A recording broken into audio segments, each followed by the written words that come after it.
তো আমরা কেন এই পৃথিবীতে আসলাম? আমাদের কাজ কি? ঈশ্বর কি কারণে আমাদের এই পৃথিবীতে পাঠাইলেন? এই বিশ্বাস বাবুরই কি কাজ? আমারই কি কাজ? বিউটি ম্যাডামের কি কাজ? ঋতু ম্যাডামের কি কাজ? আমরা কি জানি?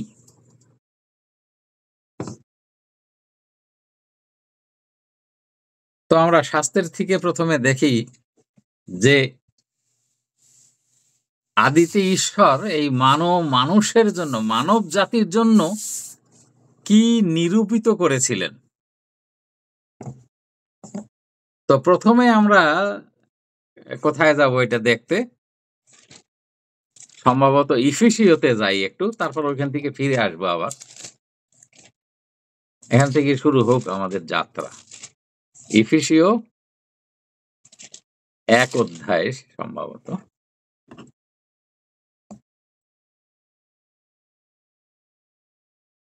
এখানে যে বিষয়টা আছে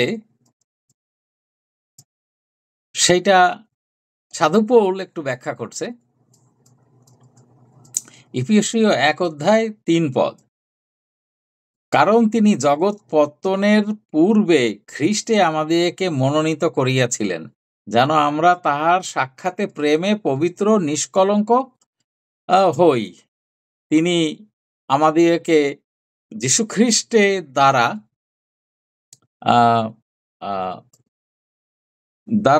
আপনার জন্য দত্তপুত্রতার নিমিত্ত পূর্ব হইতে নিরূপণও করিয়াছিলেন।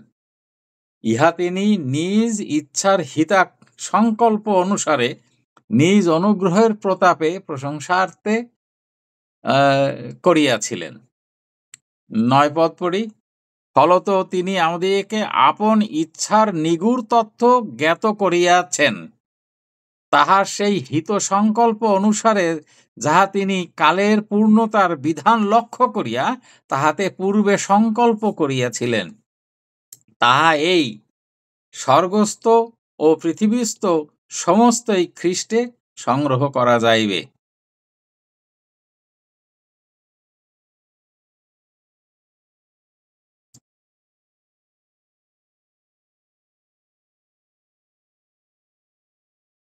সাধু পৌল এখানে ব্যাখ্যা করছেন যে সৃষ্টির পূর্বেই ওনার ছিল একটা পরিকল্পনা যীশু খ্রিস্টের মাধ্যমে। এখন যদি আমরা দেখি আদি 1 অধ্যায় 26 এবং 27 এবং 28 পদে, এখানে লেখা আছে, আমরা প্রতিদিনই পড়ে থাকি এটা।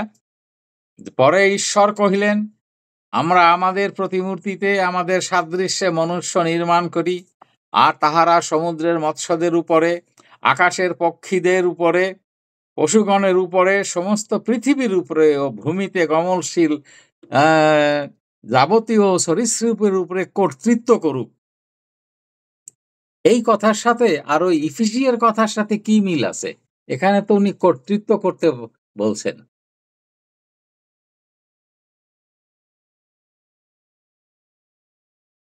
তাহলে ওই যে যীশু খ্রিস্টেতে কি কথাটা ছিল, জায়গাটা আমি বন্ধ করে ফেলছি।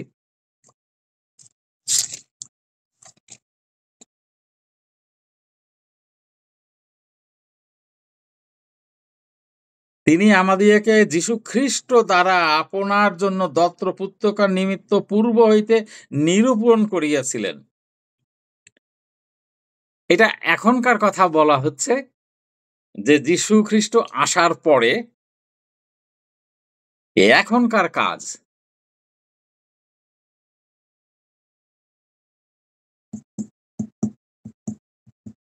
ঠিক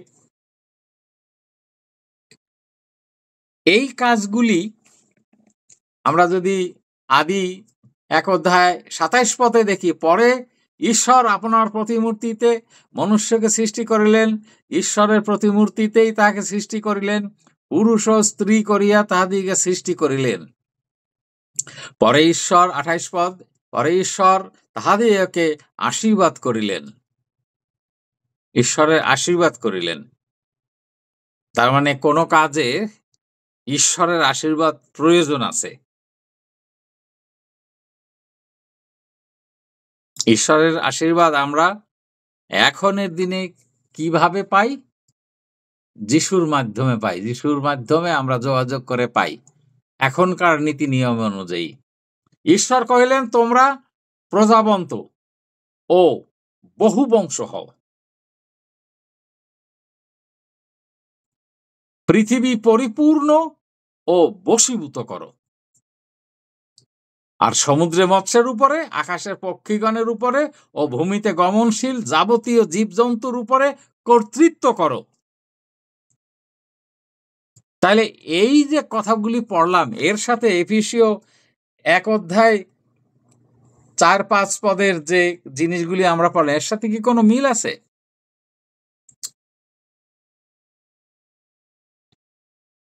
9 পদে যদি দেখি, ফিলিপিও 1 অধ্যায়, এফেসীয় 1 অধ্যায় 9 পদে, ফলত তিনি আমাদেরকে আপন ইচ্ছার নিগূঢ় তথ্য জ্ঞাত করিয়াছেন, অর্থাৎ তার হিত সংকল্প অনুসারে যাহা তিনি কালের পূর্ণতার বিধান লক্ষ্য করিয়া তাহাতে পূর্বে সংকল্প করিয়াছিলেন।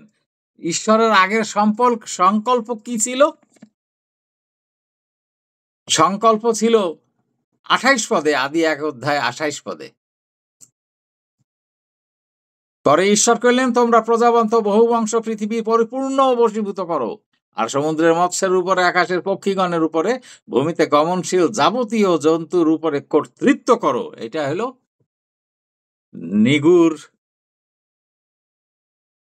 নিগূঢ় তথ্য জ্ঞান এবং ঈশ্বরের হিত সংকল্প ছিল। এইটা যেন আমরা মানুষ করে।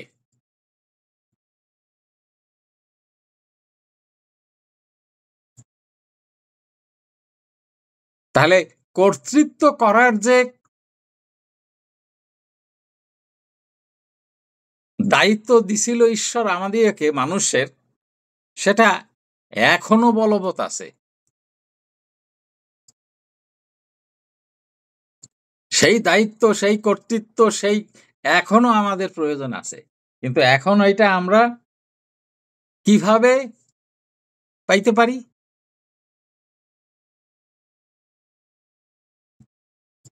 ওই 4 পদে আছে, কারণ তিনি জগৎপত্তনের পরে খ্রিস্টে আমাদিগকে মনোনীত করিয়াছিলেন, যেন আমরা তাহার সাক্ষাতে প্রেমে পবিত্র নিষ্কলঙ্ক হই। তিনি আমাদিগকে যীশু খ্রিস্ট দ্বারা আপন দত্ত প্রত্যক্ষতার নিমিত্ত পূর্ব হইতে নিরূপিত হইয়াছিলেন। ইহা তিনি ঈশ্বর নিজের ইচ্ছার হিত সংকল্প অনুসারে নিজ অনুগ্রহের প্রতাপের প্রশংসার্থে করিয়াছেন। অর্থাৎ আদি 1 অধ্যায় 26, 27, 28 পদের যে ঈশ্বরের ইচ্ছা মানুষের জন্য ছিল, সেই ইচ্ছা হারাইয়ে গেছে। অবাধ্যতার কারণে এগুলি সব চলে গেছে মানুষের জীবন থেকে। এখন সাধু পৌল এখানে ব্যাখ্যা দিচ্ছেন, যেহেতু আমরা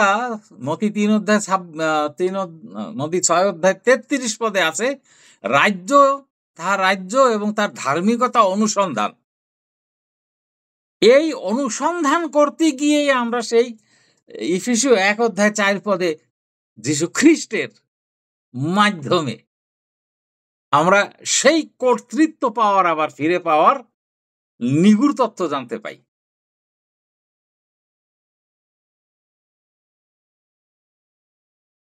ঠিক আছে বিশ্বাসবাবু?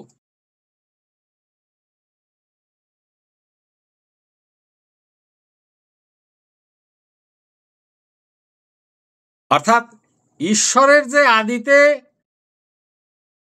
ইচ্ছা ছিল, সেই ইচ্ছাটা হারাই গেছিল। ঠিক ওই ইচ্ছাটাই আজকে আবার আমাদের ভিতরে, মানুষের ভিতরে ফিরে আসবে যীশু খ্রিস্টের মাধ্যম দিয়া। এইটাই আমি প্রভুর ইচ্ছায় বলতে চাচ্ছি।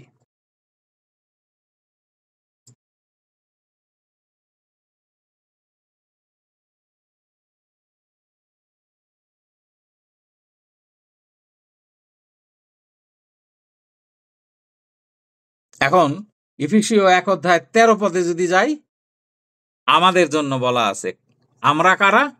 আমরা যাহারা মন পরিবর্তন করত ঈশ্বরের রাজ্যের নাগরিক হইছি, তাদের জন্য। 13 আছে, খ্রিস্টে থাকিয়া তোমরাও সত্যের বাক্য তোমাদের পরিত্রাণের সুসমাচার শুনিয়া এবং তাহাতে বিশ্বাসও করিয়া সেই অঙ্গীকৃত পবিত্র আত্মার দ্বারা মুদ্রাঙ্কিত হইয়াছ। সেই আত্মা ঈশ্বরের নিজস্বের মুক্তির নিমিত্ত, তাহার প্রতাপের প্রশংসার নিমিত্ত আমাদের দায়াধিকারের বায়না।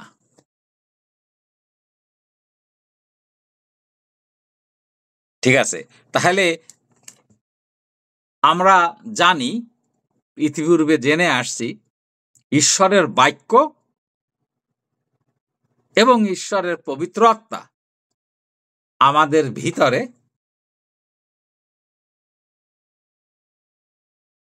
যেন স্থান পায়, সে কারণেই আমরা মন পরিবর্তন করেছি এবং ঈশ্বরের রাজ্যের নাগরিক হওয়ার অধিকার পেয়ে গেছি আমরা। এখন আমাদের দরকার বিশ্বাসে প্রবল থাকা।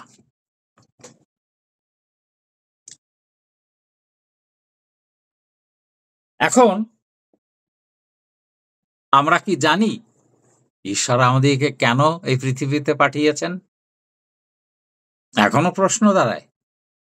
তাহলে আমরা মনে করে থাকি যে আমরা গির্জায় প্রার্থনা যাব, দান দক্ষিণা দেব এবং নেচে নেচে গান করব, ঈশ্বর তাতে খুশি হবেন, আমাদের জীবনটা সুন্দর হয়ে উঠবে। এমনটাই কি ঈশ্বরের ইচ্ছা?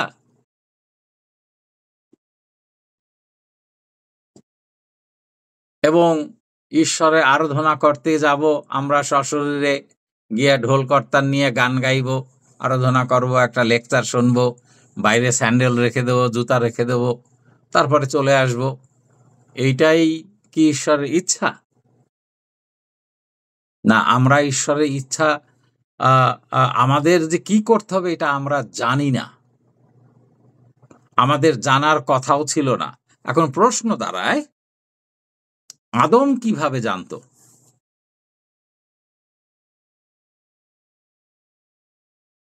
আদমকে সৃষ্টি করা হয়েছে কি দিয়া? প্রথম মানুষ সৃষ্টি হলো কি দিয়া?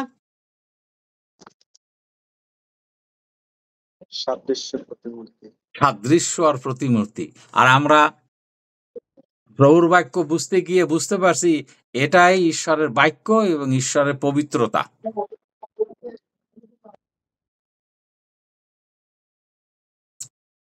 ঠিক।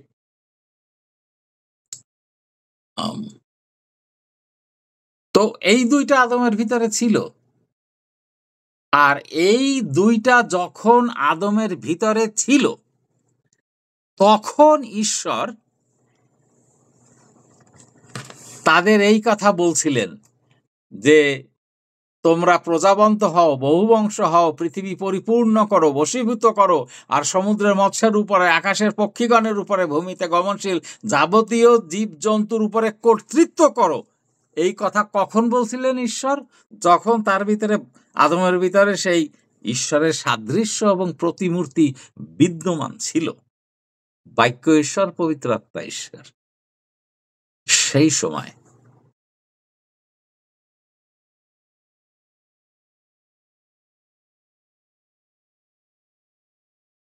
আজকে বাক্য ঈশ্বর আর পবিত্র আত্মা ঈশ্বর আমাদের দেহের ভিতরে নাই।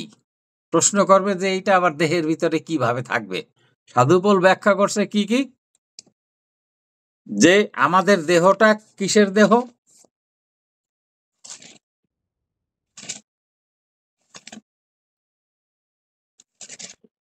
আমরা কোথায় পাবো সেগুলি? 12 অধ্যায়, প্রথম করন্থীয় 12:27 আছে, তোমরা খ্রিস্টের দেহ। অর্থাৎ খ্রিস্ট হইল বাক্য, ঈশ্বরের পুত্র, তার দেহ হইল আমরা।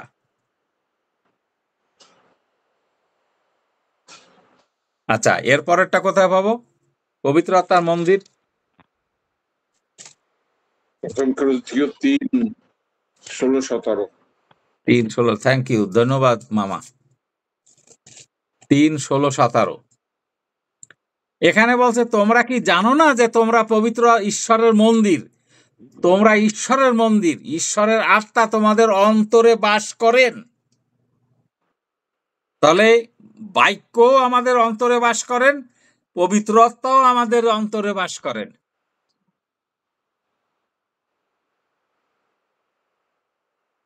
প্রথম করন্থীয় 3 16 এবং 17 পদ। 16 পদ, যদি কেউ ঈশ্বরের মন্দির নষ্ট করে তবে ঈশ্বর তাহাকে নষ্ট করিবেন, কেননা ঈশ্বরের মন্দির পবিত্র, আর সেই মন্দির তোমরাই। তাহলে আমরা দেখতে পাচ্ছি যে মন পরিবর্তন করো তো স্বর্গরাজ্যের যে নাগরিক হয়, ঈশ্বরের পুত্র বলিয়া যে ক্ষমতা অর্জন করে, যে স্বর্গরাজ্যের অধিকারী হয়, তার ভিতরে এই দুইটা জিনিস থাকার প্রয়োজন আছে। একটা হইল খ্রিস্ট, যিনি বাক্য ঈশ্বর, যিনি ঈশ্বরের পুত্র। আর একটা জিনিস হলো ঈশ্বরের পবিত্র আত্মা, ঈশ্বর আমাদের হৃদয়ে থাকার প্রয়োজন আছে। একজন স্বর্গরাজ্যের নাগরিকের অন্তঃকরণে এটা থাকতে হবে। থাকলো, ঠিক আছে, এই দুইটাই আছে। এখন আমি কিভাবে বুঝবো যে ঈশ্বর কি চান আমার কাছে? এটা আমি কেমনে জানি? এখনো প্রশ্ন রয়ে গেছে। তাহলে এই সবই আছে আমার ভিতরে, আমার অন্তরে ঈশ্বরের বাক্যও আছে আর পবিত্র আত্মাও আছে, কিন্তু এখনো আমি জানি না যে ঈশ্বর আমাকে কেন এই পৃথিবীতে পাঠিয়েছেন, কি কাজ আমার।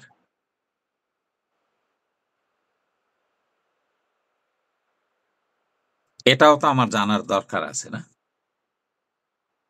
আমি ঈশ্বরের ইচ্ছায় চলছি, কারণ এই বাক্য ঈশ্বর এবং পবিত্র আত্মা ঈশ্বর আমার হৃদয়ে থাকার কারণে আমি আমার হৃদয়ে তার আজ্ঞা এখন লিখিত আছে, বিধায় আমার জীবন তার আজ্ঞায় চলে, বিধায় পবিত্র আত্মা এবং বাক্য ঈশ্বর আমাকে পরিচালনা করে।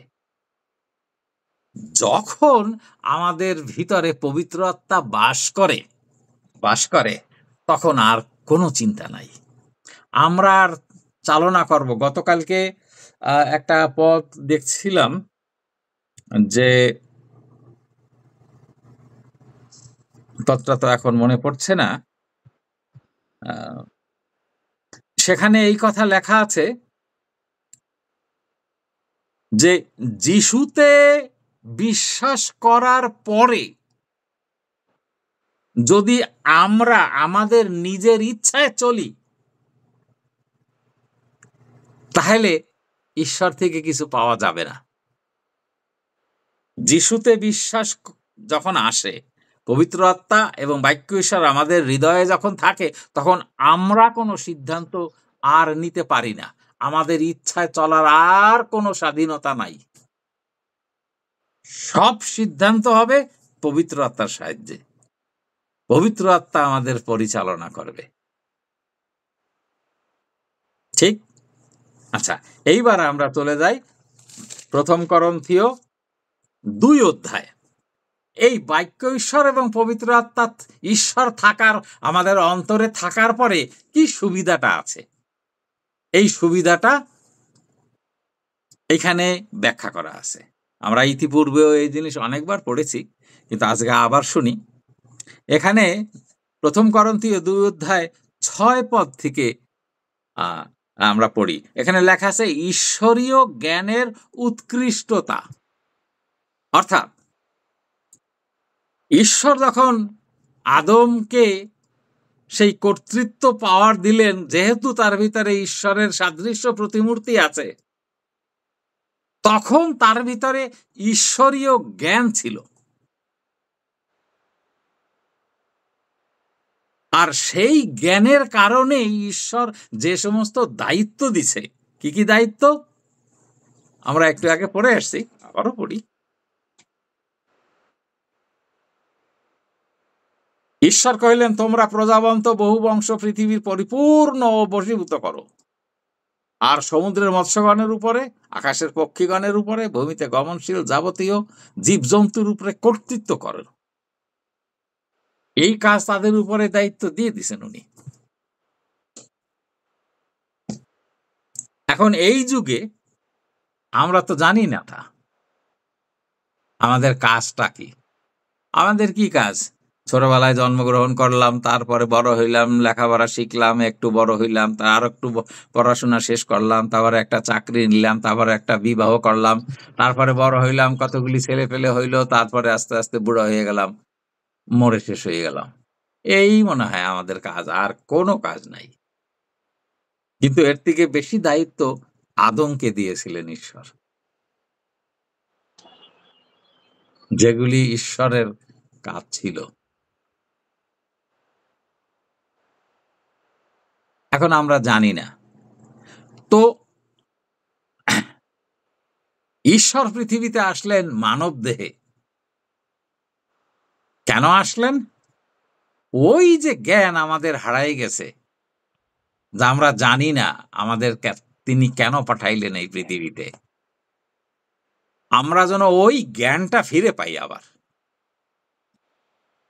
যেই পৃথিবীতে যে কাজ করতে ঈশ্বর প্রথম মানুষকে বলেছিলেন, ওটাই যেন আবার আমাদের ভিতরে ফুটে ওঠে। ধন্যবাদ দয়াময়। তাহলে সেই ঈশ্বরের জ্ঞান উৎকৃষ্টতা, সেই জ্ঞান থাকলে আমাদের জীবন দ্বারা কি হইতে পারে, এই বিষয়টা আমরা এখন জানব। প্রথম করন্থীয় 2 অধ্যায় 6 পদ, 7 পদ, 8 পদ, 9 পদ, 10 পদ, 11 পদ।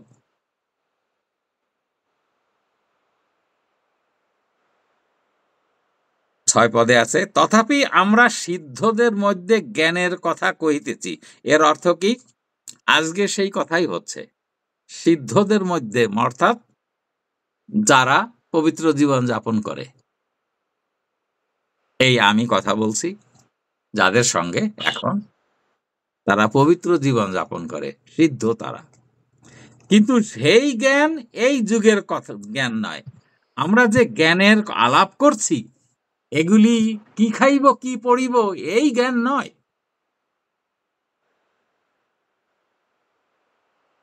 আমরা এই যুগের শাসনকর্তাদের এই এই এই যুগের শাসনকর্তাদেরও নয়, ইহারা তো আকিঞ্চন হইয়া পড়িয়াছে।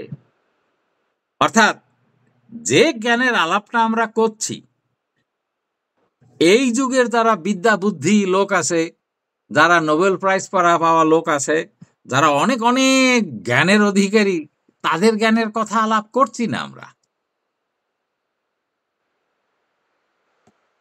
7 পদ, কিন্তু আমরা নিগুড় তথ্যরূপে ঈশ্বরের সেই জ্ঞানের কথা কহিতেছি। কিন্তু আমরা নিগুড় তথ্যরূপে সেই ঈশ্বরের সেই জ্ঞানের কথা কহিতেছি, যে জ্ঞান আদমকে দিয়েছিলেন। আমাদের বারবার কিন্তু সেই আদি 1 অধ্যায় 26, 27, 28 পদে ফিরে যাইতে হবে। ওইখানে ঈশ্বরের দেওয়া যে কর্তব্য ছিল, জ্ঞান, আর সেইগুলি করার ক্ষমতা ও আদমের ছিল। কেন?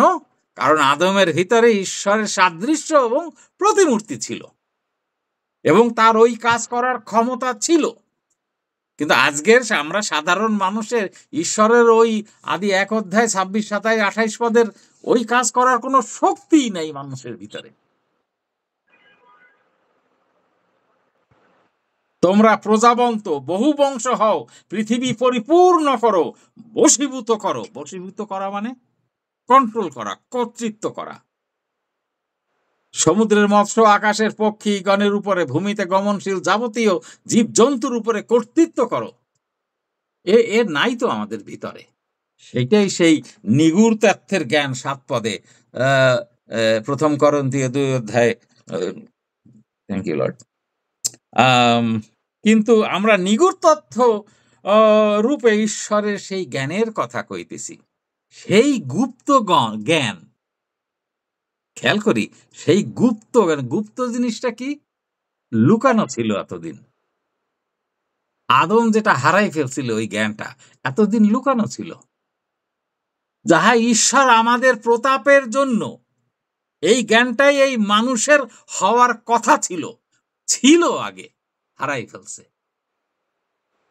মানুষের প্রতারণের জন্য মানুষের এই জ্ঞান থাকতে হবে। অর্থাৎ আদি 1 অধ্যায় 26, 27, 28 পদ এটা মানুষেরই কাজ। এইটা করার মাধ্যমে মানুষের প্রতাপ হওয়ার কথা। সেই প্রতাপের জন্য যুগ পর্যায়ের পূর্বে নিরূপিত করিয়াছিলেন তিনি মানুষের জন্য। মানুষ এটা হারাই ফেলছে। কাজটা ছিল কি? ওই যে 28 পদের ওই কাজটা এখন নাই। এখন কথা হলো 8 পদে, এই যুগের শাসনকর্তাদের মধ্যে কেহ তাহা জানে নাই। কোন ধর্ম, কোন বিদ্যাবুদ্ধি, কলেজ, ইউনিভার্সিটি, যত বড় বড় শিক্ষা বিদ্যালয় আছে, যত গুরু আছে, যত পণ্ডিত আছে, কেউ এগুলি বলতে পারে নাই।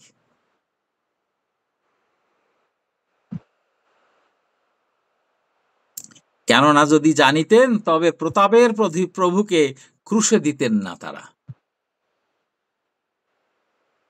অর্থাৎ ওই যে জিহুদীদের যে ধর্ম নেতারা ছিল, এই নেতারা যিশুর এইভাবে কষ্ট দিত না। তারাও যদি বুঝতেই পারত যে সেই খ্রিস্ট এসে আমাদের জন্য সেই একই জ্ঞান ফেরত দিতে চাচ্ছেন।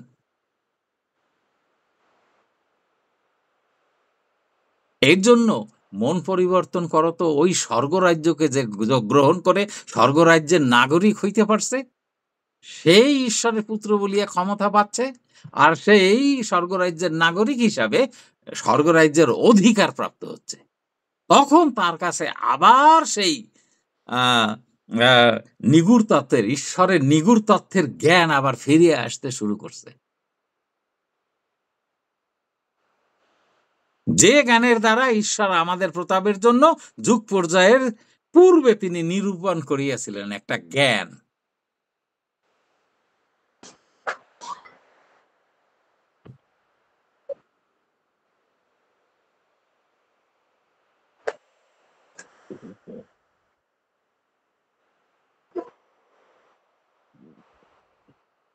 আচ্ছা, 9 পদে,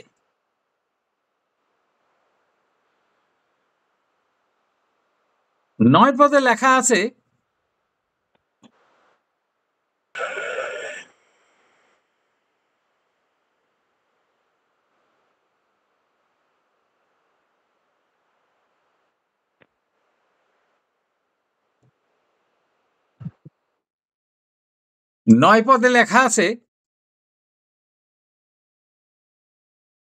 চক্ষু যাহা দেখে নাই, কর্ণ যাহা শুনে নাই। কি জিনিস সেটা? মনুষ্যদের হৃদয়ে আকাশে যাহা উঠে নাই, সেটা কি জিনিস? সেটা হইল আমরা সমুদ্রের মৎস্যের উপরে, আকাশের পক্ষীগণের উপরে, ভূমিতে গমনশীল যাবতীয় জন্তুর উপরে কর্তৃত্ব করতে পারি, এবং আমরা বশীভূত করতে পারি, পরিপূর্ণ করতে পারি পৃথিবী, প্রজাবন্ত, বহু বংশ, এগুলি সব করতে পারি আমরা। এইটা আমাদের চক্ষু কখনো দেখেও নাই, কর্ণে শুনেও নাই, মনুষ্যের হৃদয়ে আকাশে উঠেও নাই, যে ভূতকে ধমক দিলে পর ভূত প্রভু যিশুর নামে সে বেরোই যাইতে বাধ্য। যাহা ঈশ্বর এইগুলি যাহারা তাহাকে প্রেম করে তাহাদের জন্য প্রস্তুত করিয়াছেন। কি প্রস্তুত করিয়াছেন? ওই যে আদি 1 অধ্যায় 28 পদে যে হুকুম দেওয়া আছে, ঈশ্বর বলছেন তোমরা এই করো। এই জিনিসটা করার জন্য আমাদের ঈশ্বর প্রস্তুত করে রাখছেন। আমরা ভাবতেও পারবো না সেই কর্তৃত্ব পাওয়ারটা কি। অর্থাৎ ঈশ্বরের সাদৃশ্য, ঈশ্বরের প্রতিমূর্তি আমাদের হৃদয়ের ভিতরে যদি পুনঃস্থাপন হয়ে যায়, তারপরে আমাদের জীবন দ্বারা কি হইতে পারে ঈশ্বর এটা বলছেন যে চক্ষু যা দেখে নাই, কর্ণ যাহা শুনে নাই, মনুষ্যের হৃদয়ে আকাশে তা উঠে নাই, এমন জিনিস আমাদের উনি দেবেন আমাদের হৃদয়ের ভিতরে। সেই একই কর্তৃত্ব পাওয়ার আবার উনি আমাদেরকে ফেরত দেবেন। এখন কথা হল, প্রশ্ন দাঁড়ায় যে সেটা কিভাবে সম্ভব হবে?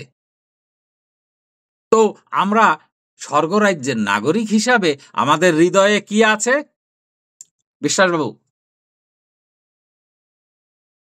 পবিত্র আত্মা ঈশ্বর এবং বাক্য বা খ্রিস্ট ঈশ্বর। রাইট। এইবার আমরা ওই যে পবিত্র আত্মা ঈশ্বর আছে, একে ব্যবহার করব। দেখি একে ব্যবহার করায় আমাদের লাভটা কি। এটা 10 পদে আছে। 1 করিন্থীয় 2 অধ্যায় 10 পদে। কারণ আমাদের কাছে ঈশ্বর তাহার আত্মা দ্বারা তাহা প্রকাশ করিয়াছেন। ওই যে জ্ঞান, ওই যে কি বলি আদি 1 অধ্যায় 28 পদে যে জ্ঞান, যে উনি আমাদের দিচ্ছেন যে কর্তব্যটা, সেইটা তিনি পবিত্র আত্মার দ্বারা প্রকাশ করেছেন ঈশ্বর। আর কেউর কাছে প্রকাশিত হইতে পারে না। ঈশ্বরের কোনো জ্ঞান তার পবিত্র আত্মার মাধ্যমেই প্রকাশিত হয়। এখন স্বর্গরাজ্যের নাগরিকদের অন্তঃকরণে পবিত্র আত্মা বাস করে। তাহলে সেই পবিত্র আত্মার মাধ্যমে ঈশ্বর প্রকাশ করে থাকেন। এই পৃথিবীতে এসে আমরা কি করব? আমাদের কর্তব্যটা কি? কেননা আত্মা সকলেই অনুসন্ধান করেন, ঈশ্বরের গভীর বিষয় সকল অনুসন্ধান করেন। এইবার যেদিন আদম অবাধ্য হয়ে গেছে, সেই দিন সেই পবিত্র আত্মা সেই মন্দ তার হৃদয়ের থেকে বের হয়ে গেছে। কারণ সেই হৃদয়ে অপবিত্র হওয়ার কারণে পবিত্র আত্মা তার ভিতরে থাকতে পারে নাই। অর্থাৎ ঈশ্বরীয় জ্ঞান যেটা ছিল পবিত্র আত্মার মাধ্যমে সে পাচ্ছিল, সেই পবিত্র আত্মা বের হয়ে চলে যাওয়ার কারণে সে আর সেই জ্ঞান ছিল না। ঈশ্বরের যে ইচ্ছা ছিল সেই ইচ্ছা তার মন থেকে হারিয়ে গেছে। এখন আবার সেই জ্ঞান ফিরিয়ে দেবার চেষ্টা চলছে। আমাদের ভিতরে যখন পবিত্র আত্মা থাকেন, তখন ঈশ্বরের কাছে সেই আমরা কেন এই পৃথিবীতে আসছি সেই জ্ঞান ঈশ্বরের কাছে আছে এখনো। তোটা আমরা পাবো কিভাবে? এই পবিত্র আত্মা ঈশ্বরের ভিতরে গিয়ে অনুসন্ধান করে নিয়ে আসবে যে আমাকে কেন এই পৃথিবীতে তিনি পাঠিয়েছিলেন। অর্থাৎ 10 পদ আবার একটু পড়ি। কারণ আমাদের কাছে ঈশ্বর তাহার আত্মা দ্বারা প্রকাশ করিয়াছেন। কেননা আত্মা সকলই অনুসন্ধান করে, ঈশ্বরের গভীর বিষয় সকল অনুসন্ধান করেন। পরে 11 পদে বলছে, কারণ মানুষের বিষয়গুলি মানুষের মধ্যে কে জানে? আমি মনে মনে কি চিন্তা করতেছি, আমি আর কেউ তো জানে না। কেননা কেবল মনুষ্যের অন্তরস্থ আত্মা জানে। তেমনি ঈশ্বরের বিষয়গুলি কেউ জানে না, ঈশ্বরের আত্মা জানেন। অর্থাৎ আমার মনের ভিতরে কি আছে গোপনে আমি চিন্তা করি, কেউ জানে না, শুধু আমার আত্মা জানে। এই কারণে ঈশ্বরের অন্তঃকরণের ভিতরে কি আছে আমার জন্য ঈশ্বরের আত্মাই শুধু জানে। এ কারণে এই পৃথিবীতে আমি কেন আসছি, ঈশ্বর আমাকে কেন পাঠাইলেন, এটা জানতে হইলে পবিত্র আত্মা আমাদের দেহের ভিতরে অন্তরের ভিতরে থাকা অত্যন্ত জরুরি বিষয়। আর না হলে আমরা কোনোদিনও জানতে পারবো না। সারাটা জীবনের আইওবিও পিএইচডি সব লেখাপড়া শেষ করতে পারি, অনেক ধন সম্পত্তির মালিক হইতে পারি, কিন্তু কি উদ্দেশ্যে ঈশ্বর আমাকে এই পৃথিবীতে পাঠাইছেন আমরা কোনোদিনও জানতে পারবো না, যতক্ষণ না পর্যন্ত আমরা পবিত্র আত্মা আমাদের অন্তরে স্থান না পায়। 12 পদে আছে, কিন্তু আমরা জগতের আত্মাকে পাই নাই। আমরা জগতের আত্মাকে পাই নাই। আমরা জগতের আত্মাকে বিশ্বাসবাবু শয়তান, লুসিফর জগতের আত্মা। এখানে সাধু পৌল লিখছে, কিন্তু আমরা জগতের আত্মাকে পাই নাই, বরং ঈশ্বর হইতে নির্গত আত্মাকে পাইয়াছি, যেন ঈশ্বর অনুগ্রহ পূর্বক আমাদিগকে যাহা দান করিয়াছেন তাহা আমরা জানিতে পারি। একমাত্র পবিত্র আত্মার দ্বারাই আমরা জানিতে পারি কি কারণে আমরা এই পৃথিবীতে আসছি, আমাদের উদ্দেশ্য কি এই পৃথিবীতে। যদিও এই শেষ বয়সে এসে আমরা এগুলি জানতে পারতেছি, তবুও প্রভুর অনেক কাজ সাধন হইতে পারে আমাদের দ্বারাই, কারণ প্রভু আমাদের দ্বারা কাছে সেগুলি প্রকাশ করিয়াছেন।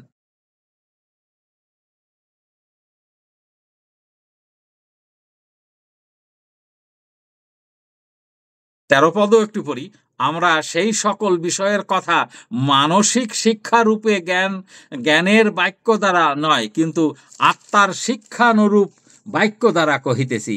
আত্মিক বিষয়ের সহিত যোগ করিতেছি, কিন্তু প্রাণিক মনুষ্য ঈশ্বরের আত্মার বিষয়গুলি গ্রহণ করে না, কেননা তাহার কাছে যে সকল মূর্খতা, আর সে সকল সে জানিতে পারে না, কারণ তাহা আত্মিকভাবে বিচারিত হয় না।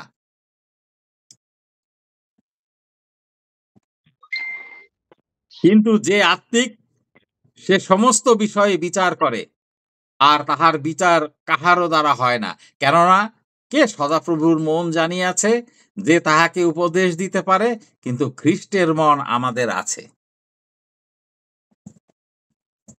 তাহলে শেষে কি দাঁড়াইলো? যে আমরা জীবনে অনেক কিছু চেষ্টা করে বারবার পরাজিত হয়ে গেছি। কেন? কারণ ওইটা ঈশ্বরের ইচ্ছা ছিল না। বারবার পরাজিত হয়ে গেছি, বারবার ওঠার চেষ্টা করছি, বারবার সুস্থ হওয়ার চেষ্টা করছি, কিন্তু পরাজিত হয়ে গেছি, কারণ পবিত্র আত্মা আমাদের হৃদয়ে নাই, যে কারণে আমরা এই পরাজিত হইতাম। এখন আমাদের ভিতরে বাক্য ঈশ্বর, পবিত্র আত্মা ঈশ্বর বড় বসবাসের স্থান তৈরি হয়ে গেছে, আর তিনি আমাদের হৃদয়ে বাস করেন। এখন আমাদের কোনো কিছু চিন্তা করার দরকার নাই, শুধু পবিত্র আত্মাই আমাদেরকে পরিচালনা করবেন। আর পবিত্র আত্মার পরিচালনার মাধ্যমে ঈশ্বরের আজ্ঞার বিরুদ্ধে আমরা কখনোই যাইতে পারবো না, তার ইচ্ছাই আমরা চলব।